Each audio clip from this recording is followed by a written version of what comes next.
नमस्कार। आज बात करते हैं उस अनदेखी ताकत की जो हमारी पूरी दुनिया को चलाती है। मतलब वो छोटी सी चिंगारी से लेकर उन एटम्स तक को जोड़ने वाली शक्ति। तो चलिए इसके राज को समझते हैं। ये हम सबने महसूस किया है ना, वो छोटे छोटे झटके। असल में ये एक बहुत बहुत बड़ी ताकत की तरफ इशारा कर रहे होते हैं। ये जो कुछ भी होता है ना, ये हमारे आसपास मौजूद बिजली के नन्हे नन्हे कणों का ही कमाल है। हाँ, और वो चटकने की आवाज भी। दरअसल होता क्या है कि जब दो चीजें आपस में रगड़ खाती हैं तो उन पर बिजली के ये कण, ये चार्ज जमा हो जाते हैं। और इसी चीज को अगर हम बहुत बड़े स्केल पर देखें तो आसमान में चमकने वाली बिजली भी तो यही है। बस ये उन बिजली के कणों का एक जबरदस्त, बहुत ही पावरफुल रूप है। तो ये सारे अनुभव, ये सब एक ही चीज की तरफ इशारा करते हैं, हमारे शरीर से बिजली के कणों का गुजरना।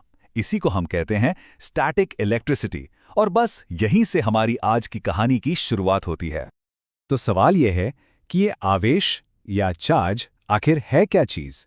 सीधे सीधे कहें तो ये बिजली का एक बहुत छोटा सा कण है। और इसे ठीक से समझने के लिए हमें थोड़ा सा इतिहास में चलना होगा। ये देखना होगा कि सदियों की खोज ने इस छुपी हुई दुनिया के राज कैसे खोले। देखिए, ये समझ कोई एक दिन में तो बनी नहीं। इसकी शुरुआत हुई 600 ईसा पूर्व में एक बहुत ही मामूली सी घटना से। और फिर धीरे धीरे सदियों तक ये समझ बढ़ती गई। फिर आए बेंजामिन फ्रैंकलिन जैसे लोग जिन्होंने इसे नाम दिया, और कूलम जैसे वैज्ञानिक जिन्होंने इसे नापा। तो जो शुरू के एक्सपेरिमेंट्स हुए ना, उनसे साइंटिस्ट को पता चला कि ये कण दो तरह के होते हैं। एक को उन्होंने नाम दिया पॉजिटिव या धनात्मक। ये वो था जो रेशम से रगड़ी हुई कांच की छड़ पर मिलता था। और दूसरा था नेगेटिव या ऋणात्मक, जो प्लास्टिक की छड़ पर पाया गया। और इन सारे एक्सपेरिमेंट से एक बहुत ही सिंपल लेकिन बेहद मजबूत नियम निकलकर सामने आया।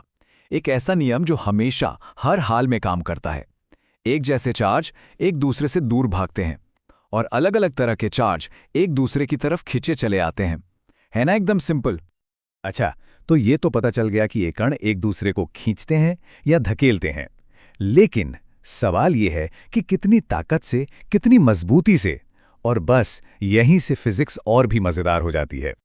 तो साल 1785 में चार्ल्स कूलम ने इसका पूरा हिसाब किताब हमें समझाया। उनका नियम, जिसे हम कूलम्स लॉ कहते हैं, वो ये बताता है कि ये जो फोर्स है ना, वो बस दो चीजों पर डिपेंड करती है। पहली कि चार्ज कितने पावरफुल हैं, और दूसरी कि वो एक दूसरे से कितनी दूर हैं।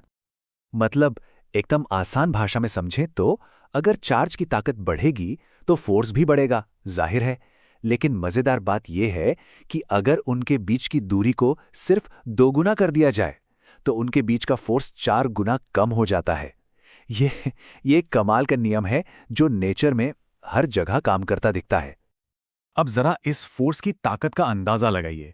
एक प्रोटॉन और एक इलेक्ट्रॉन के बीच जो इलेक्ट्रिक फोर्स होती है, वो उनके बीच की ग्रेविटेशनल फोर्स से 10 के आगे 39 जीरो उतनी गुना ज्यादा मजबूत है। ये इतनी बड़ी संख्या है कि हम इसे सोच भी नहीं सकते। मतलब ये फोर्स वाकई में जबरदस्त पावरफुल है। तो ठीक है, हमें ये तो पता चल गया कि ये चार्ज एक दूसरे पर फोर्स लगाते हैं।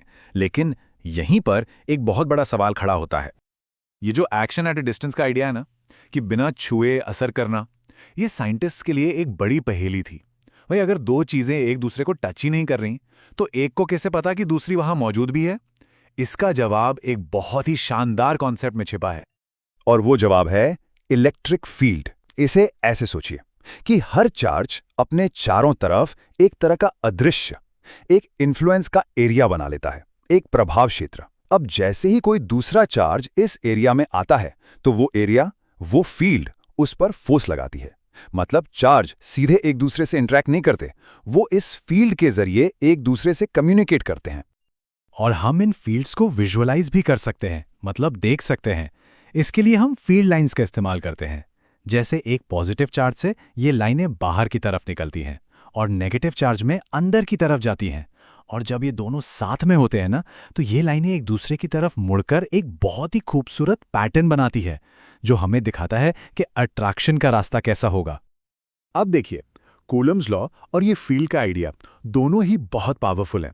लेकिन कभी कभी इनसे कैलकुलेशन करना ना बहुत मुश्किल हो जाता है। पर अच्छी बात यह है कि नेचर में एक और भी ज्यादा स्मार्ट और आसान नियम मौजूद है। इसे कहते हैं गॉस का नियम या गॉसेस लॉ। और ये हमें कमाल का शॉर्टकट देता है। ये नियम कहता है कि सोचिए आपने किसी भी चार्ज के चारों तरफ एक काल्पनिक बबल या बुलबुला बना दिया, तो उस बुलबुले से बाहर निकलने वाली जो टोटल फील्ड लाइंस होंगी ना, वो सिर्फ और सिर्फ इस बात पर डिपेंड करेंगी कि उस बबल के अंदर कितना चार्ज है। बाहर की दुनिया में क्या हो रहा है उससे कोई मतलब ही नहीं है। कमाल है ना? और गॉस के नियम से एक बहुत ही चौंकाने वाला नतीजा सामने आता है। सोचिए, एक खोखला गोला है जिसके ऊपर यूनिफॉर्मली चार्ज फैला हुआ है। तो गॉस का नियम बताता है कि उस गोले के अंदर कहीं भी इलेक्ट्रिक फील्ड हमेशा जीरो होगी, बिल्कुल जीरो। मतलब बाहर मौजूद सारे चार्ज का असर अंदर आकर एक दूसरे को पूरी तरह से कैंसिल कर देता है। यह है नेचर की सिमेट्री की ताकत। ठीक है, तो हमने चार्ज, फोर्स और फील्ड्स की बात कर ली, लेकिन सवाल ये है कि ये सब हमारे लिए ज़रूरी क्यों है? आखिर इसका हमारे रोज़ की ज़िंदगी से क्या लेना देना? चलिए अब इसे अपनी दुनिया से जोड़कर देखते हैं। तो सबसे बड़ी बात यह है कि ये इलेक्ट्रिक फोर्स ये हर जगह है। ये वो गोंद है जो एटम्स और मॉलिक्यूल्स को जोड़कर रखती है। मतलब केमिस्ट्री का पूरा खेल इसी पर टिका है। यही वो ताकत है जो हमारे घरों में फ्रिज से लेकर टीवी तक चलाती है। आसमान में बिजली भी यही बनाती है, और यहाँ तक कि हमारे दिमाग में जो सिग्नल दौड़ते हैं वो भी इसी की बदौलत है। सच कहें तो हमारी पूरी मॉडर्न दुनिया की बुनियाद यही फोर्स है। और अब एक आखिरी सवाल के साथ इस चर्चा को खत्म करते हैं। हमने देखा कि इलेक्ट्रिक फोर्स ग्रेविटी से 10 टू द पावर 39 गुना ज्यादा स्ट्रांग है।